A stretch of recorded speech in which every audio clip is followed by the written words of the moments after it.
So now we have got our final speaker, Imam Siraj WAHHAJ, who does not need much of an introduction. So without any further ado, I will hand over to Imam Siraj WAHHAJ. The topic is the loss of power through injustice. So Imam Siraj WAHHAJ. I'm going to hold this in my hand so I'm going to walk around a little bit. Is that okay? Yeah, that's fine. I think so. Is this for the media or is it for sound? The brothers know. This is just for the media. We don't know who it is. Testing. That microphone is not good. That's why. It could be, that's Oh, why. okay. So you need to have both. I need to have both. Yeah. Yeah. Otherwise it goes automatically. That's why. No, but he needs to walk around. It's okay. This is good. This is fine. Assalamu alaikum. Bismillah ar-Rahman ar-Rahim. Alhamdulillah.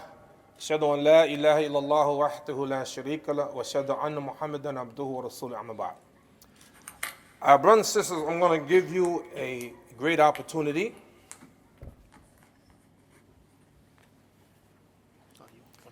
You are going to determine how long I'm going to speak.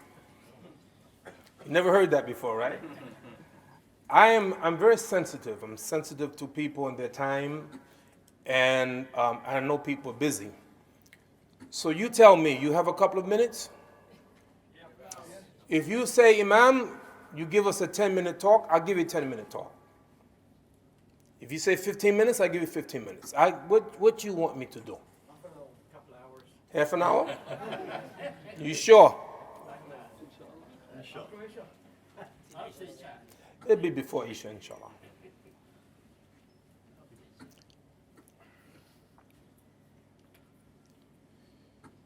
If you study the Quran and you study the Sunnah of the Prophet, peace and blessing be upon him, you will see that this idea of justice is so prominent.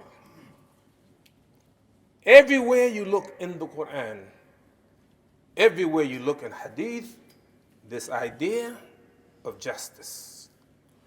And you have to make a decision almost every day. You have to judge something, somebody.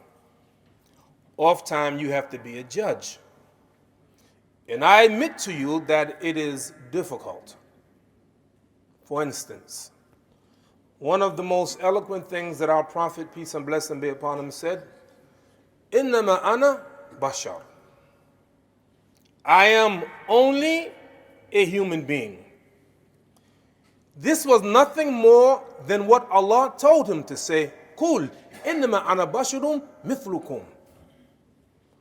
You let them know, O Muhammad sallallahu alaihi wasallam, I am only a human being. The Prophet, peace and blessing be upon him, said, Hadith Qudsi, that Allah said, Ya ibadi, kulukun dolun illa man ahdaytuhu fastahduni ahdikum. O my slaves, every one of you are misguided. Unless I guide you, therefore ask me, and I will guide you. Do you bear witness to that? This is why 17 times a day we say, Ihdina as-sirat al-mustaqim. Guide us on the straight path. You know why? Because we're just human beings. What did the Prophet say? He didn't say, Ana bashar. No. He didn't say, Ana bashar. He said, Innama ana bashar. If he had said, Ana bashar, I'm a human being, he could have been boasting. I am a human being. I'm not an animal.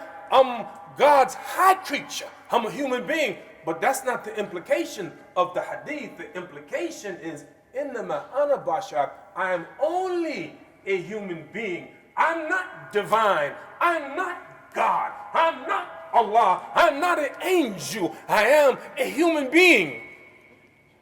And because I'm a human being, I'm subject to the things that human beings do. Kullu nafsin dha'iqatul maut. Every soul shall die. He's a prophet, but he has to die too. Every human being, everything dies except Allah subhanahu wa ta'ala. Are we okay so far? Yes. The context of this statement, innama ana bashar, the context is, he said, two people come to me and they arguing, and one sounds more eloquent than the other, and therefore I may make a judgment for the one who sounds more eloquent. But it could be a mistake. Allah knows, but for me, I'm a human being, I can make a mistake. Let's see.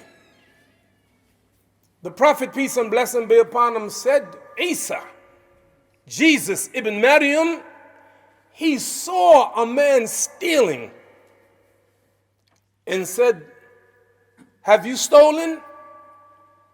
Qala kalla, no, no, I swear by him who's only one, I didn't steal. What did Jesus say? Amantu billah wa kadhabtu ayniya. I believe in Allah and I deny my own eyes. I deny my own eyes. Why? Because he's a human being. He's not divine. He's not God. He's not the Son of God. He is a human being. So therefore, as a human being, we may not always get it right. Prophet Dawood alayhi salat wasalam, great prophet or not? Great prophet or not?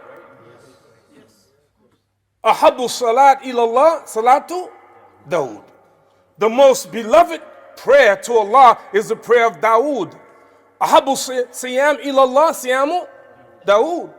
The best fast to Allah is the fast of Dawood. He's a great man, a great judge.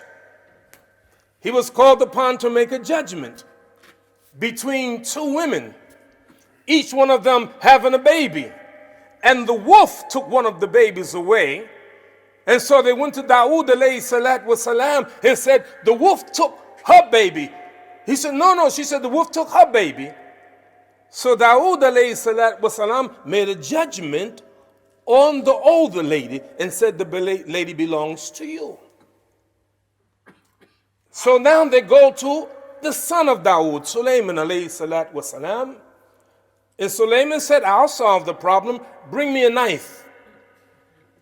And I'll cut the baby in half. And I'll give each one a half of the baby. The real mother said, no, no, the baby belongs to her. He said, no, the baby belongs to you. A different judgment than his father. Why? Because he's a human being. People make accusations every day. And the Prophet said, alayhi salat wasalam, if people were given according to their claims, then some people will claim the lives and properties of others. Therefore, walakin al-bayna ala mudda'i. And therefore, the burden of proof is on the one who makes the accusation. True? So you called upon the judge. How many of you fathers? Raise your hand. How many of you married? Raise your hand. How many of you single want to get married? Raise your hand. How many of you single want to get married today? Raise your hand. All right, we work something out, inshallah. So you called upon to make judgments as a father, as a husband, as an imam, as the head of the school. Every day you have to make judgments. And so not only do you have to make judgment, you have to also know how to give punishment. And the punishment must equal the crime. I'm going to give you one example. It just happened. Shabir Ali, he's not going to believe me. He's going to say, Imam, you're making it up. But what I'm telling you, I'm not making it up. You believe me, all right. Last year, a man in Kansas City, 71 years old, decided to rob a bank. 71 years old.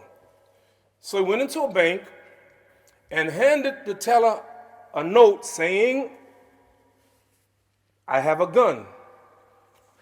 Put money in the bag. Put money in the bag. And the teller put almost $3,000 in the bag. And this 71-year-old man who decided to rob the bank went with the bag of money to the lobby and sat down. He didn't go outside the bank. It just so happened that the police station is on the next block. So here come the police. And when they came into the bank, he said, "I'm the one you're looking for," and handed him the money. And they arrested him. And he was just sentenced a couple of days ago. When he stood in front of the judge asked him, "Why did you commit the robbery?" He said, "Because I thought that jail was better than staying with my wife." Dr. Jamal, I'm telling you the truth. So now the judge have to make a determination, okay, what are we going to do with this 70-year-old man? What kind of sentence we going to give him? So the judge was really smart, and the judge said, okay, we're going to give you 6 months of home confinement.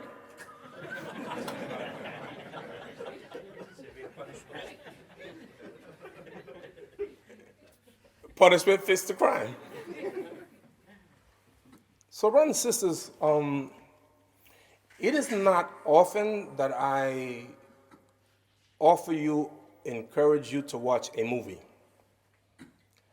I'm gonna make a recommendation. Everybody except the imam. Imam, you don't have to go see the movie, right? But it was a movie that came out in 1957. It's called The 12 Angry Men. Fantastic movie. The entire movie takes place in a deliberation room. The judge was the jury was just charged. Now they have to deliberate of a young inner city man who had committed murder.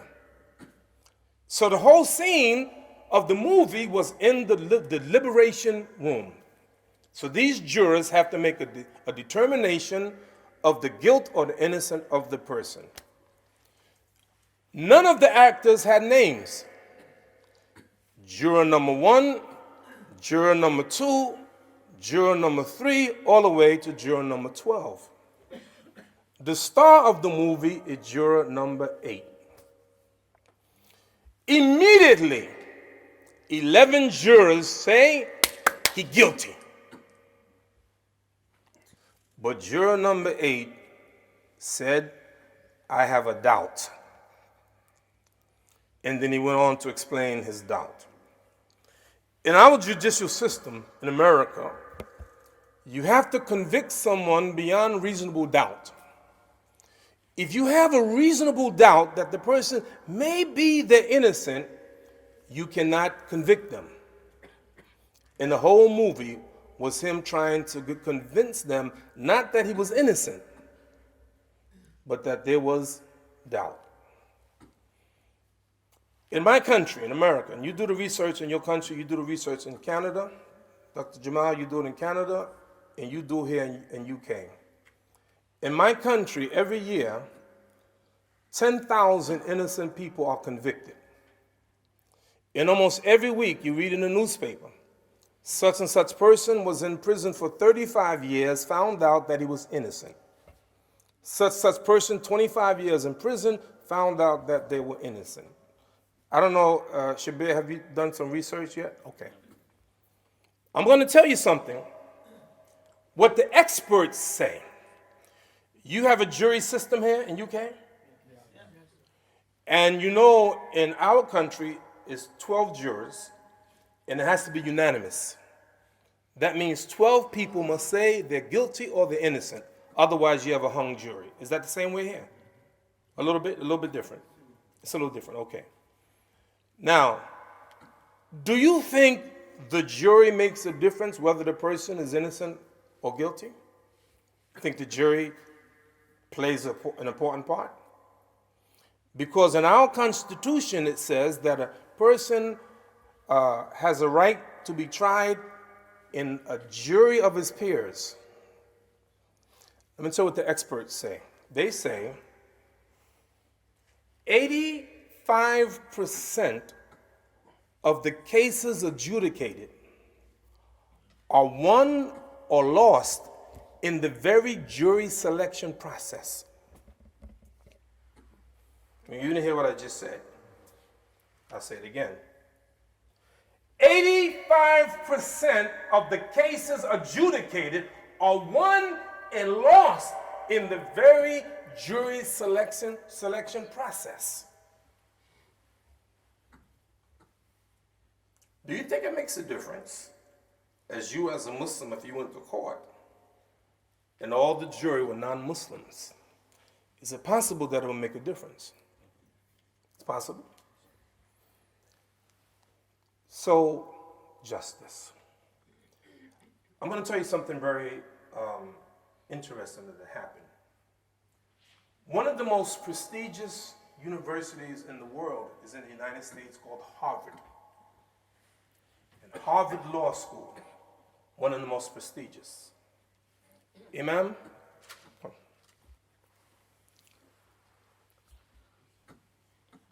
In the front of the Harvard Law School library is a verse from the Quran. The Imam is going to recite it. And let me tell you what they said about this verse. One of the greatest expressions of justice in history.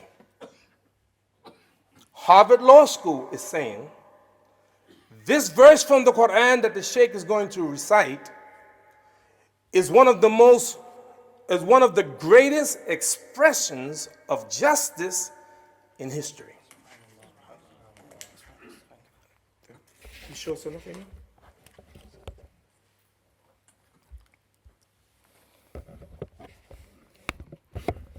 أعوذ بالله من الشيطان الرجيم. بسم الله الرحمن الرحيم. يا أيها الذين آمنوا كونوا قوامين بالقسط شهداء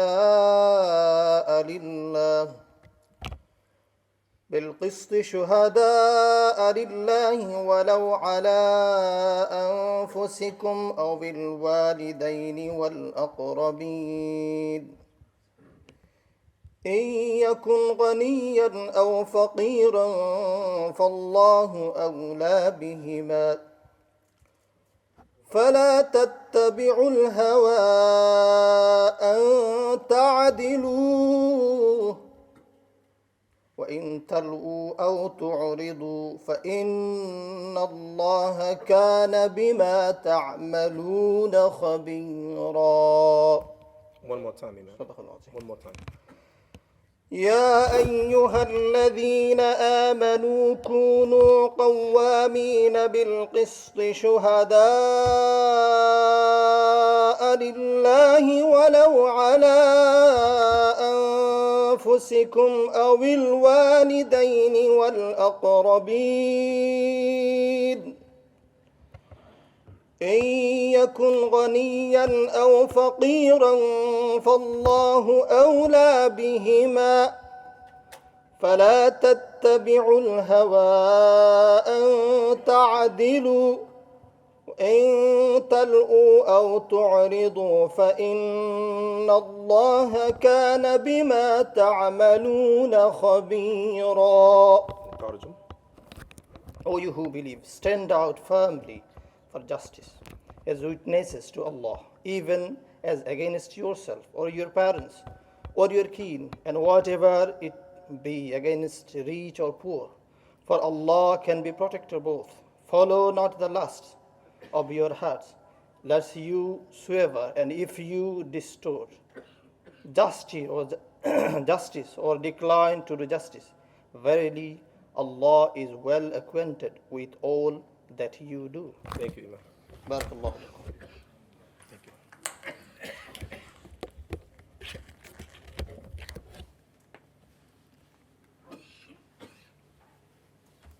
Amazing.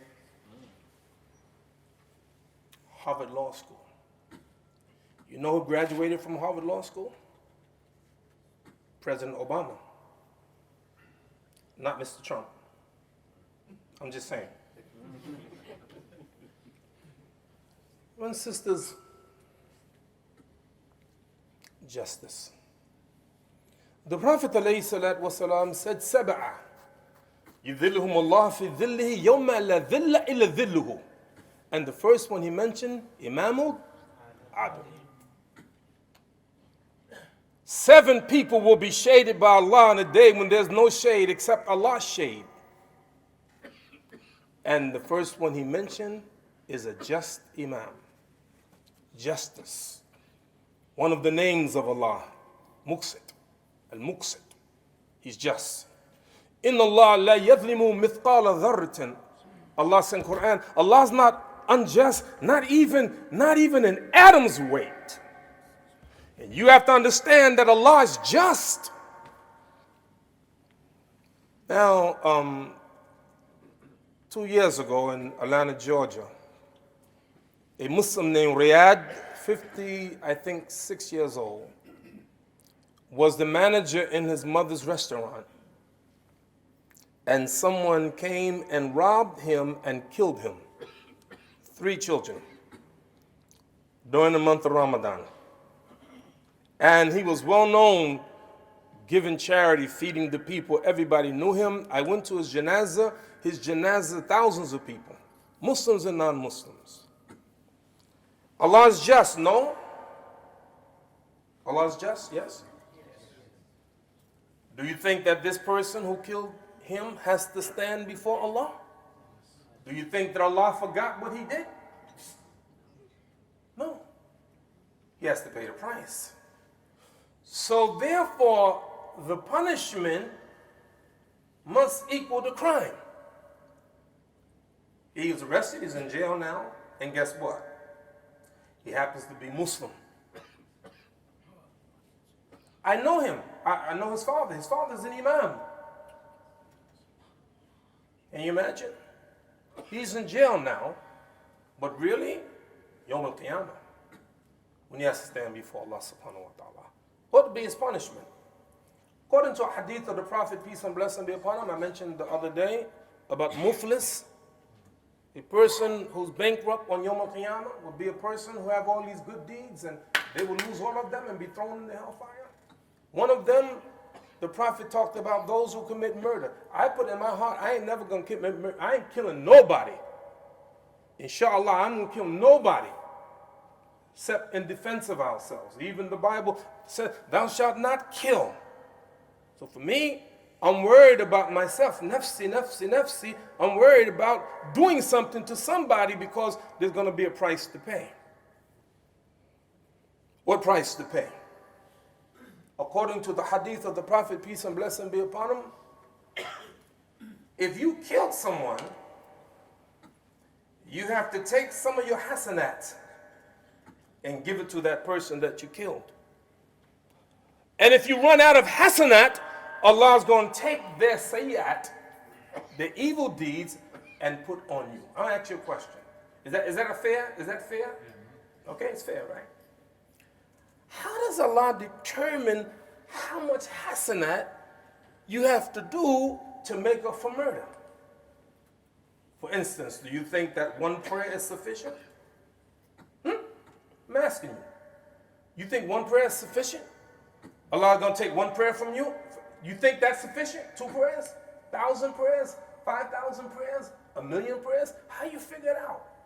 One way Allah might do it, because Allah knows how long he would have lived and how many prayers he would have made, how much zakat he would have given, how much good he would have done, and he's now deprived of it because you now killed him because you wanted some damn money. You want some money, so you kill the man now. They got the 3 boys, 3 children, have no father. His wife has no husband. His mother has no son. Because you greedy and you wanted some food or you wanted some money and you robbed the man's car. And now you got to stand before Allah subhanahu wa ta'ala. A friend of mine named Abdullah, lives in Columbus, Ohio, went to visit Ghana. And Ghana means of exchange is called CD. It's called CD. You have UK money, we have money in Canada, money in US. So the means of exchange is called CD. And this brother Abdullah, when he came to visit me in New York, he said, Imam, I have in my possession thousands of dollars worth of CDs, and I forgot to exchange it before I left Ghana.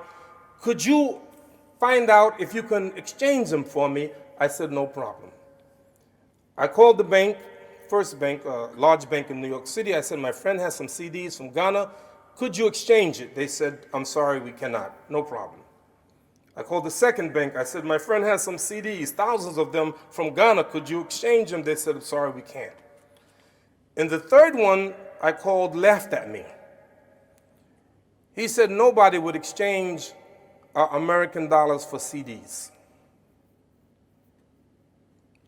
So he had to keep it, no value. My advice to you, the next time you go to Ghana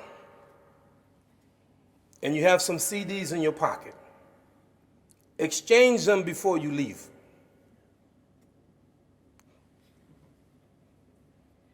I know what you're saying. Imam, I ain't planning on going to Ghana. I don't need your advice. I would argue that you are already in Ghana. For every one of you have in your possession money that has no value where you're going. And if you're going to get value of it, you have to exchange it here. What do you mean? When you get a chance, I want you to look up a woman named Laureen Powell. She's the 25th richest person in America, 45th richest person in the world. Her wealth, $19.5 billion. In order to understand what that means, she has more wealth than the gross national product of 80 nations. Ever hear of her? You ever hear of her? You never heard of her? No one? I gave you her maiden name. Maybe if I tell you her full name, you guess who she is. Her name is Lorraine Powell Jobs. Steve Jobs. How she get that money? How she get that money? Where she get all that wealth from? Huh? You tell me where. Huh? Inheritance. Inheritance. This is why the Prophet, peace and blessing be upon him, said, يَقُولُ ibn Adam, mali, mali. The children of Adam say, my wealth, my wealth. Really? For real? What belongs to you is what you eat and consume, what you wear and wear out, and what you send forth in sadaqah. Let's see if it works. Let's see if it works. How many of you have your own house? Raise your hand. If that house belongs to you, for sure, one day it will not belong to you, for sure. How many of you got jewelry? Raise your hand. Don't be ashamed. I'm not saying gold. You got jewelry? You got your favorite suit, your shoes, your car, your computers? Whatever you have, one day, not going to be yours. In order to get something from it, you got to spend it now. You got to do something with it now. I'll give you an idea. I heard brother, I think it was, who was it talking about water? Sheikh Jamal. You talked today about water, right? You mentioned something about water? Mustafa? Somebody mentioned, huh? Dr. Jamal. Dr. Jamal. You don't remember Dr. Jamal? You talked about water. I didn't say something about water. You know, brothers and sisters, I'm sorry, I'm past my time. I should stop. No. Carry on? You told me 20 minutes. Carry on? Only if the imam, where's the imam? The imam, where you go? Oh, the imam left. All right, let me tell you something, brothers. Let me tell you something. Let me give them a couple more minutes, and I'll try to wrap it up. Okay, but I was going to say, imam, I'm going to stop unless you tell me continue. Continue. Okay, the imam said continue. I continue. Okay. Imam, I can continue to 12 midnight, yes? He said yes. All right, listen, I'm almost finished, right? Water. You're a Muslim. Do you care about other people? I mean, do you really? Honest? You try. Consider the Quran. ما سلككم في سقر. What has landed you in the hellfire? قالوا لم نكن من المصلين. We were not those who used to make salat. You mean to tell me that there are Muslims who don't make prayer 5 times a day? Are you kidding me? It's too much. Khamsa salawat is too much. Yet they're Muslims. Don't make salat. Or think they did good because they made 4 prayers. I just missed Fajr. For real? Allah demands us to make 5 prayers a day, every day. Okay. وَلَمْ نَكُنْ نُطْعِمُ مِسْكِينَ. And we were not of those who fed the poor. Feeding the poor. Are you concerned? Years ago, we could say, well, I didn't know. But now with modern technology, we know what's going on. I always felt that when people know better, they do better. And this is why the Prophet, peace and blessing be upon him, said a prophet that was beaten by his people so much that his face began to bleed, and the Prophet wiped away the blood and said, Allahumma ikfir li qawmi fa innahum la ya'lamun. Oh Allah, forgive my people because they don't know. In case you didn't know. You need water to live. You ever study people around the world in terms of water? You, a European nation here, the average person in Europe consumes between 200 and 300 liters of water a day. In the United States, the average person consumes about 575 liters of water a day. In some cities like Phoenix, Arizona, they consume 1,000 liters of water a day. In the United Kingdom, you use 50 liters of water a day just to flush your toilet. Yet there are some countries, like in Mozambique, other countries in Africa, less than 10 liters of water a day. I didn't say they drink less than 10 liters of water a day. They use it to drink, to wash their clothing, to wash their bodies, to wash their utensils. You want to do something about that?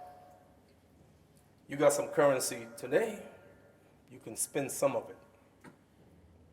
Because Allah subhanahu wa ta'ala is just, and part of our religion is zakat. In my conclusion,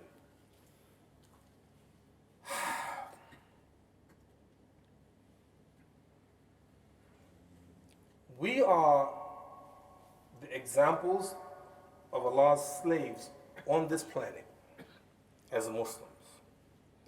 And we have to do our best to help those here in England and the rest of the world. Be just. It's difficult sometimes. It's very difficult. But inshallah, let us try.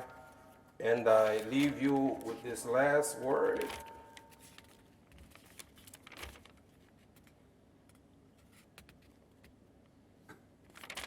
And then I go. I ask Allah subhanahu wa ta'ala to bless you, bless this masjid, bless the imams, bless the leaders, bless all of you. I pray Allah subhanahu wa ta'ala will forgive us in Yawm al-Qiyamah. And Allah the Almighty is so merciful. Not only is He just, but He's merciful. We ask Him to forgive us our sins and guide us on the straight path. May Allah subhanahu wa ta'ala bless you, bless your family. Ameen. Assalamu alaikum wa rahmatullah.